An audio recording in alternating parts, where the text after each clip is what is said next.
تاريخ غربك الكافر تاريخ أسود زاخر بالوحشية، زاخر بالظلم، زاخر بالاستبداد، زاخر بالإرهاب. سنواصل أيها المعلم، سندافع عن الحرية التي كنت تعلمها ببراعة، وسنحمل راية العلمانية عالية. لن نتخلى عن الرسومات والكاريكاتيرات، وإن تقهقر البعض سنقدم كل الفرص التي يجب على الجمهورية أن تقدمها لشبابها دون تمييز أو تهميش.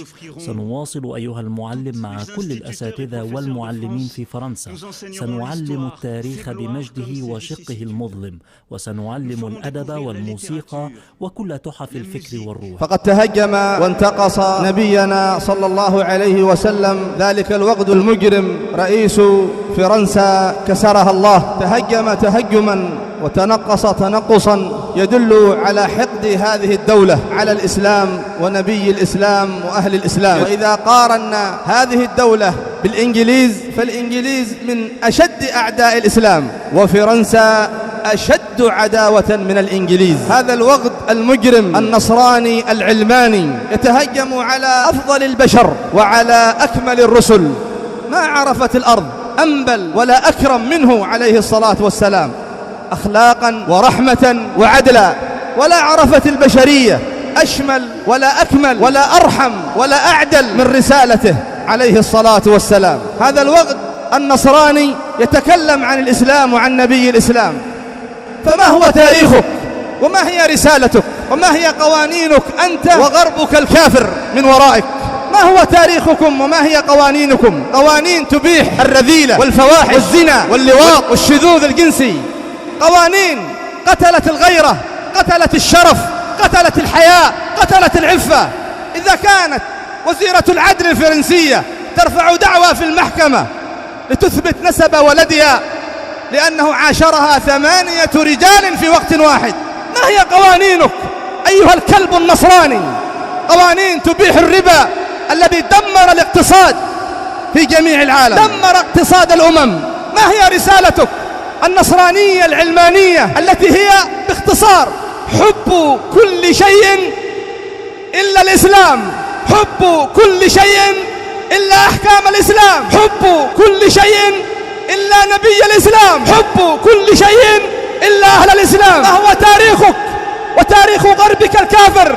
تاريخ أسود زاخر بالوحشية، زاخر بالظلم، زاخر بالاستبداد، زاخر بالإرهاب. العقلاء جميعا يعرفون ذلك عنكم يا إخوة القردة والخنازير. ومن لم يعرف فليقرأ فقط في تاريخ الحربين العالميتين الأولى والثانية. كم قتلوا من الجنود ومن المدنيين؟ قتلوا نحوا من 50 مليونا من الجنود والمدنيين في حربين بينهما 20 سنة فقط، ناهيك عن الجرحى، ناهيك عن الخسائر في الأموال، مئات المليارات.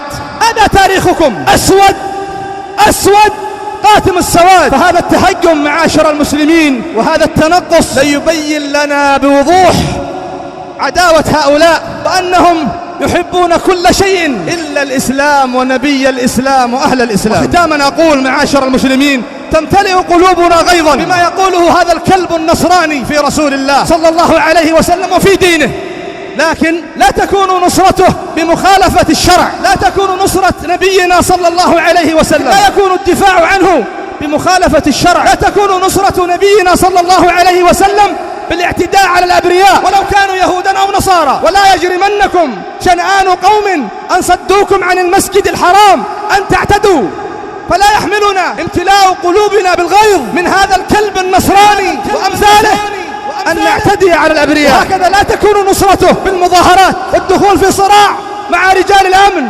فهذا الذي يريده الكلب النصراني أن يثور المسلمون ويدخلون في صدامات مع ولاة أمرهم، ولا تكون نصرته بمقاطعة البضائع، فهذا أمر راجع إلى ولاة الأمر. فمن الافتئات ومسابقة ولاة الأمر بأن نصدر مثل هذه القرارات ومقاطعة بضائع الكفار ولو سبوا رسول الله صلى الله عليه وسلم، لم يأتي بها دليل. فالنبي صلى الله عليه وسلم ما قاطع البضائع التي تأتي والسلع التي ترد إلى المدينة من المشركين سواء من مكة أو من غيرها، مع سبهم له واعتدائهم عليه وقتالهم له. وهكذا الصحابة ما كانوا يقاطعون البضائع ولا السلع الواردة من بلاد الكفار، وهكذا التابعون، وهكذا الأئمة الأربعة لم يأتي عنهم شيء من هذا. فهذا مرده إلى ولاة الأمر حسب ما يرونه من المصلحة. إنما تكون النصرة، إنما يكون الدفاع عن نبينا صلى الله عليه وسلم بأن نحبه الحب المشروع، وأن نحترمه وأن نعظمه التعظيم اللائق، وأن نوقره وأن نعزره، وأن نؤمن به ونتمسك بسنته ظاهرا وباطنا، وأن نحكم شرعه في جميع أمورنا، وأن نرفع بذلك رؤوسنا